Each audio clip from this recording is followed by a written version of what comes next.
For the last few years, the smartest sounding advice in all of sailing went something like this.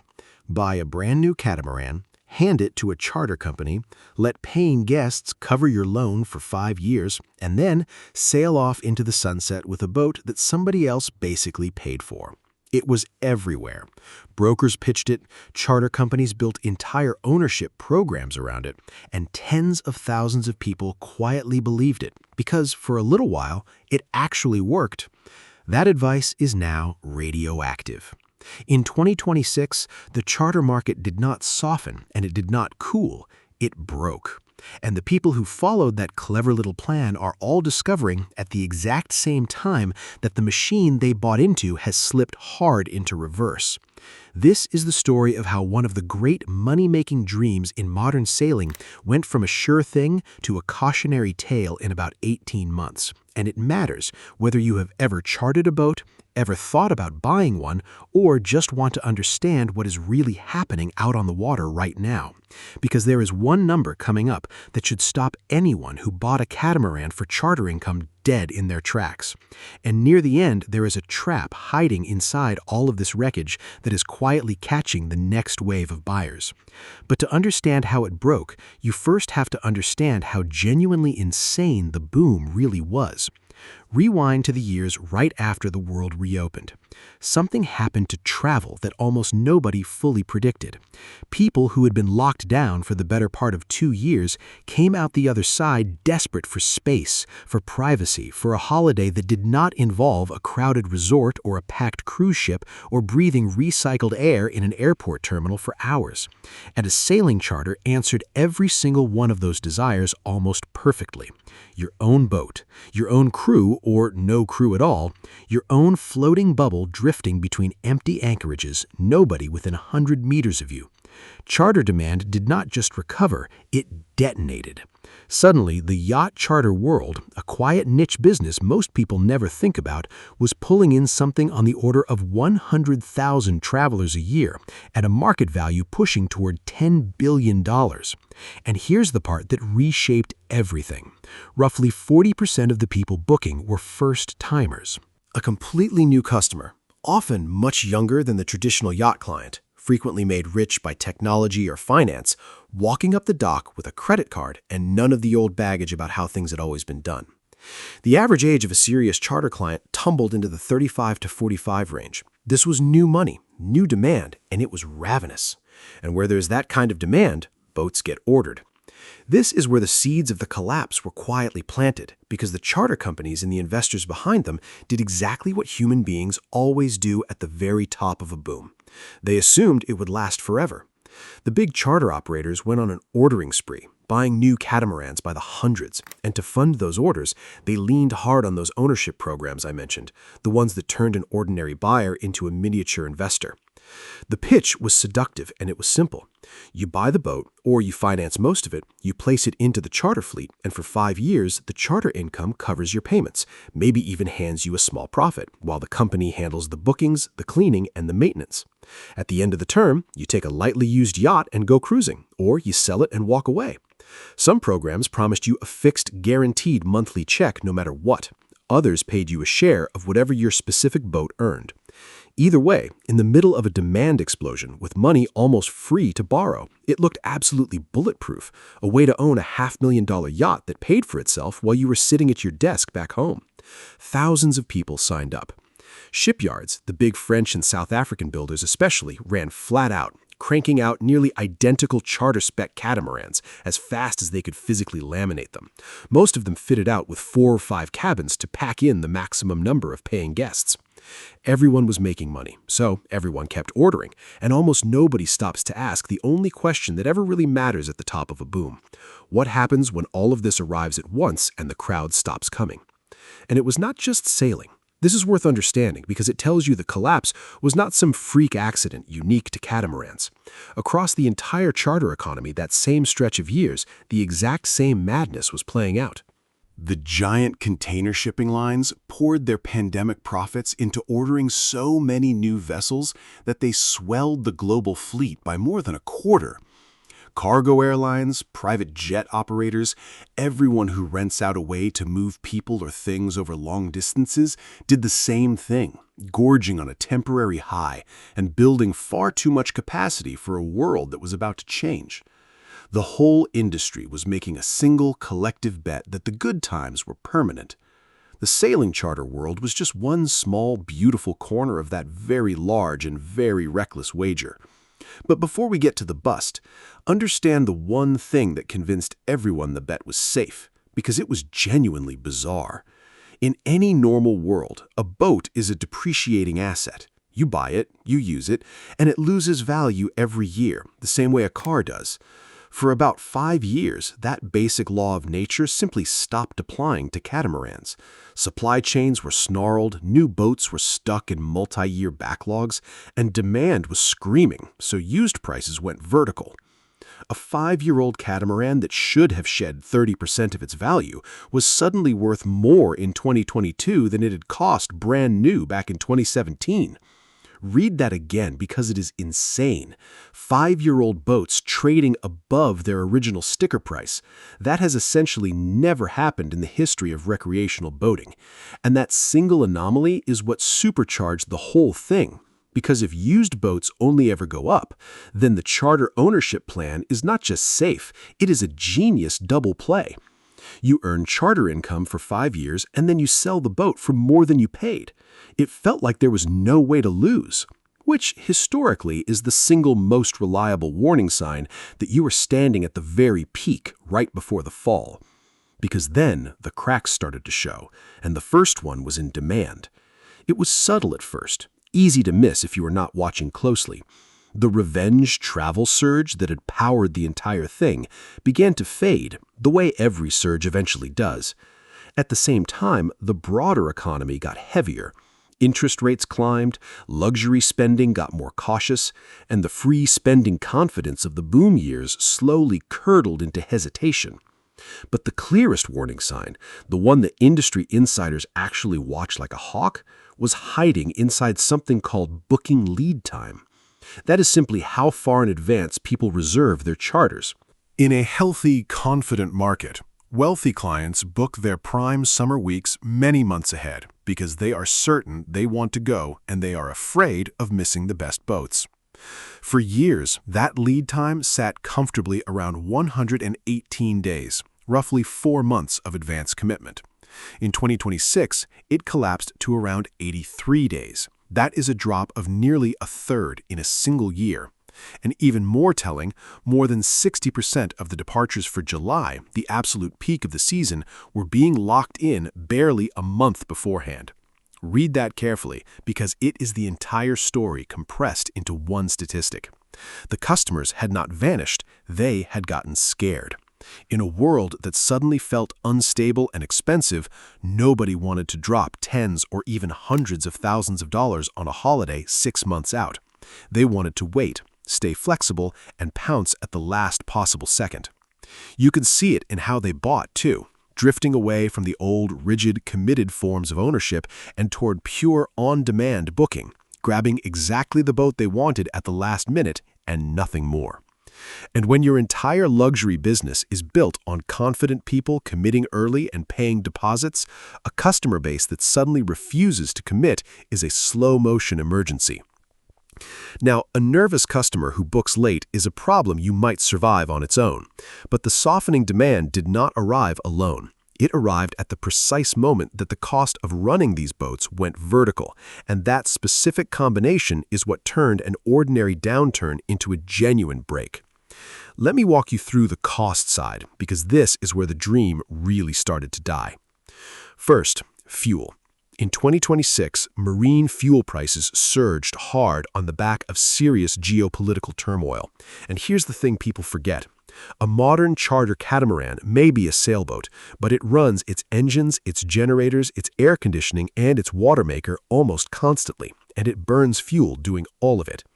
When fuel spikes, the real cost of delivering every single charter spikes right along with it. Second, and this one is brutal, insurance. The marine insurance market has been hardening for years, and in 2026, it got dramatically worse, with premiums climbing and underwriters growing far pickier about what they will cover and at what price, especially for the kind of heavily used, heavily loaded catamarans that make up the backbone of charter fleets. Some boats became genuinely difficult to insure at any sane price. Third, the running kitty. On a crude charter, the guest pays a separate fund on top of the base price, called the Advance Provisioning Allowance, which covers the fuel, the food, the dockage, and the rest of the on-the-water costs. In 2026, operators had to push that allowance up by around 30% just to keep pace with real-world inflation in everything from marina fees to groceries to diesel. And the marina fees themselves were exploding as investment funds bought up harbors and squeezed them for every last dollar of yield, and they hammered the wide, berth-hungry catamarans hardest of all because a multi-hull takes up far more room than a normal boat. So stack it all up. The money coming in was under pressure because customers were nervous and booking late and hunting for discounts. The money going out, on fuel, on insurance, on provisioning, on dockage, was climbing fast in every direction. Every charter business on Earth lives or dies on the gap between those two lines, and in 2026, that gap slammed violently shut. And this is where that clever ownership plan, the one that had sold all those thousands of boats, quietly detonated. Think carefully about what the whole model actually depended on. It needed three separate things to all be true at the same time. It needed cheap borrowed money, so the monthly payments stayed low. It needed high charter rates, so the income stayed high. And it needed high utilization, so the boat was actually booked enough weeks to earn that income. During the boom, all three were true simultaneously, which is precisely why it looked like free money falling from the sky. By 2026, all three had reversed simultaneously. Borrowing was no longer cheap, not even close. Marine loan rates that once sat around 3 or 4% had climbed to somewhere between 8 and 12%, which quietly destroys the math on any financed boat. Let me make that concrete. A buyer who could comfortably carry the payments on a $500,000 boat when money was cheap suddenly found that same boat costing them well over $1,000 more every single month purely because rates had moved. Meanwhile, the charter income on the other side of the ledger was falling, as nervous customers hunted for deals and spread themselves thin across an ever-growing pile of available boats, so utilization sagged and the rate per week softened. The engine that was supposed to make your boat pay for itself was now running on fumes. The income no longer reliably covered the payment, and instead of a clever little profit center, a great many owners abruptly found themselves feeding a $500,000 cash drain month after month after month. The dream did not just stop working, it flipped clean over into a nightmare. And the operators running these fleets were not immune either.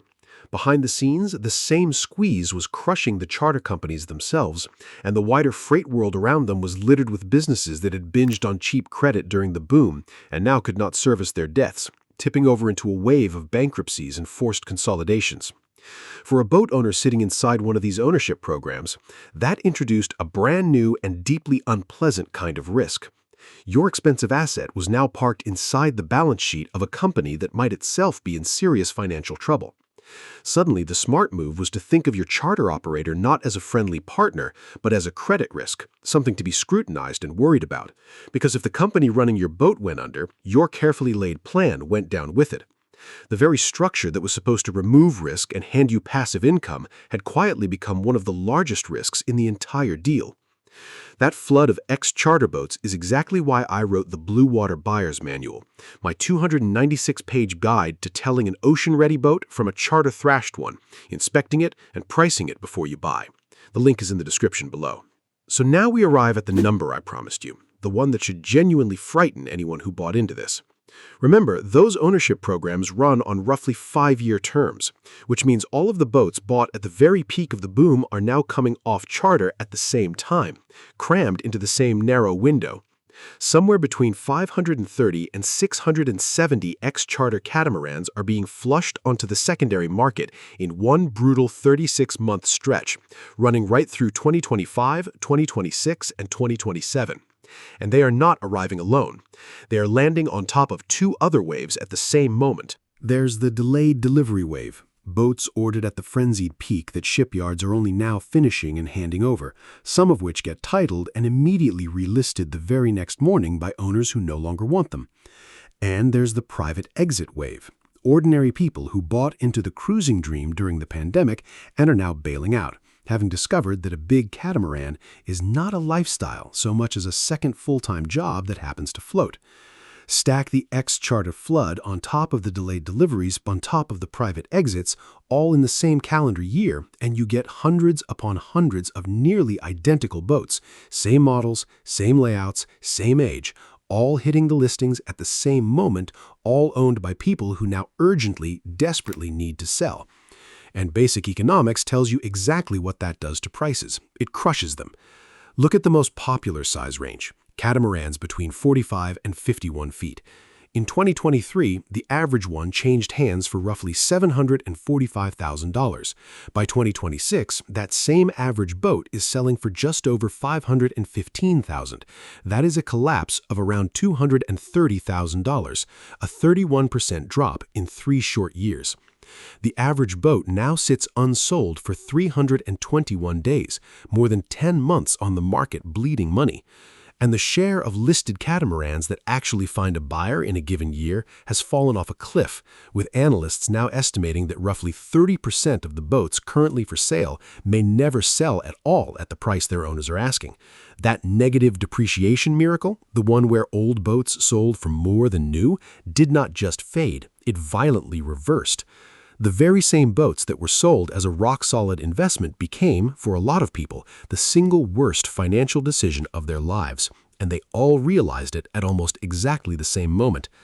Now, here is where it gets genuinely interesting, because a broken market is not bad news for everyone. It depends entirely on which side of the deal you happen to be standing on. If you are a customer, someone who just wants to charter a boat for a beautiful week or two on the water, this collapse is quietly working in your favor, at least for now. All that nervous, last-minute booking behavior and all that extra supply means there are real deals to be had for people willing to move fast and book late. The market has also split wide open into very different tiers, and it genuinely pays to understand them. At the very bottom, the single fastest growing corner of the whole industry is now the cabin charter, where instead of renting an entire yacht, you rent just one cabin aboard a shared boat, with prices starting from around $2,000 per person for a week. It has thrown the door wide open to a completely new, younger, less wealthy customer who never could have afforded a whole boat. Step up from there, and a skippered sailing yacht, a proper monohull or a smaller cat with a professional to run it for you, runs somewhere between 5,000 and 20,000 euros a week, and it remains the busy, beating volume heart of the market. Move up again, and a large crude catamaran, around 80 feet, the boat that families and groups of friends actively fight over, commands somewhere between $40,000 and $100,000 a week. And above that sit the mid-size super yachts at 50,000 to 300,000 euros, and then the true mega yachts, starting at $300,000 a week and climbing well past $1 million. So the market did not simply shrink. It stretched and split, getting cheaper and more accessible at the bottom, while staying utterly eye-watering at the top. And the customers who are still spending freely are also going to genuinely new places, which is one of the most fascinating twists in this whole story. That younger tech and finance money that had flooded in during the boom got quickly bored of the same crowded postcards. They did not want to be packed shoulder to shoulder with 100 other charter yachts in the same tired corners of the Western Mediterranean and the Caribbean. So they went looking for the very edges of the map. This is the rise of the expedition charter, where instead of the French Riviera, you are taking a specially built, reinforced long-range yacht to the fjords of Patagonia, the glaciers and ice of Svalbard high in the Arctic, the remote outer atolls of French Polynesia, or the genuinely wild coast of Papua New Guinea. These are serious boats, built to cross oceans and carry submarines and toys and enough fuel and stores to disappear for weeks, and they represent the exciting new frontier of the luxury end of the business. Meanwhile, among the more traditional destinations, one clear winner emerged from all the chaos. Greece consolidated its position and grabbed something like 30% of the entire global summer charter market, while the Western Mediterranean as a whole still holds a bit over half of it. And Greece did not win by accident or by scenery alone. It won partly because it got the boring but absolutely crucial stuff right, streamlining its charter licensing and its rules for foreign-flagged boats so that actually operating a charter there became dramatically less of a bureaucratic and tax nightmare than it used to be. In a broken and nervous market, the places that make it simple and cheap to do business are the places that survive and quietly grow. But if you are not a customer, if you were a buyer, someone watching all these ex-charter boats flood the market at collapsing prices and thinking this is finally your golden moment to own a real blue water catamaran, then you need to hear this next part very carefully, because this is the trap I warned you about at the start. Yes, the wreckage of the charter boom is, on paper, the single biggest buying opportunity in a generation. Prices are down, sellers are desperate, and the leverage has swung completely to your side of the table. But there is a very good reason those ex-charter boats are so cheap, and it is not only the oversupply. A charter boat has lived a hard life. It has been run week after week, season after season, by a constantly rotating cast of strangers who did not own it, did not love it, and had absolutely no reason to treat it gently. That means very high engine hours, thrashed sail drives and systems, tired and stretched out sails, and a mountain of small deferred maintenance that a charter operation quietly let slide because fixing it did not put money in the bank. It also almost always means the charter layout, 4 or 5 little cabins crammed in to maximize paying guests, which is precisely the configuration a cruising couple or a family least wants, and the resale market values the very least. And here is the real killer. Taking one of those charter-worn boats and turning it into something genuinely, safely ready to cross an ocean often demands a refit running well into 6 figures, frequently $100,000 to $150,000 once you total up new rigging, updated electrical and battery systems, fresh electronics, new sails, and everything else the charter fleet ran straight into the ground. So the sticker price that looks like an absolute steal can quietly be the down payment on a second, hidden, enormous bill. The buyers who win in this market are the ones who can look at a cheap ex-charter boat and coldly, ruthlessly tell the difference between a genuine bargain and a beautiful-looking money pit. The buyers who lose are the ones who see only the low number on the listing and cheerfully inherit somebody else's exhausted, hard-used asset along with all of its problems. And that points straight at the single most important lesson buried in all of this. The era of buying a boat as a money-making scheme, of treating a cruising catamaran as an investment that magically pays for itself, is over, at least for this cycle.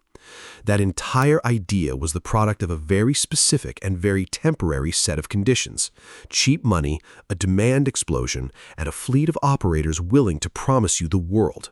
All 3 of those are now gone. What is left is the oldest and hardest truth in all of boating, dressed up in a painful new set of numbers. A boat is not an investment.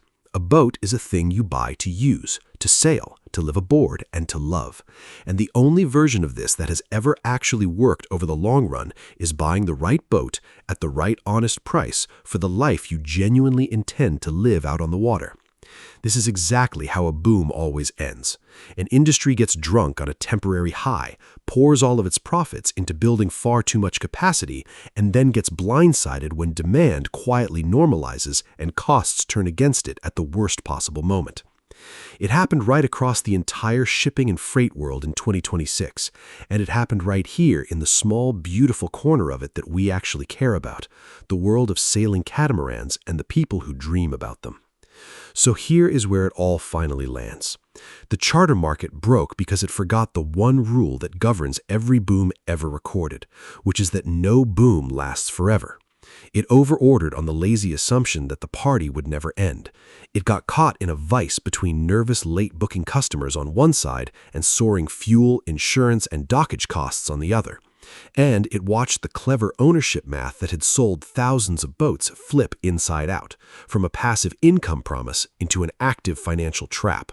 If you want to charter a boat, there are real deals out there right now for the flexible and the quick, and whole new corners of the world quietly opening up to explore. If you want to buy a boat, the flood of cheap ex-charter hulls is a genuine once-in-a-generation opportunity. But only if you have the discipline and the hard knowledge to tell an ocean-ready boat from a charter-thrashed liability, and only if you have finally completely let go of the fantasy that the boat is going to pay for itself. The dream did not die in 2026. It just got honest. And an honest dream, bought with open eyes and cold math, is the only kind that ever actually carries you safely across an ocean.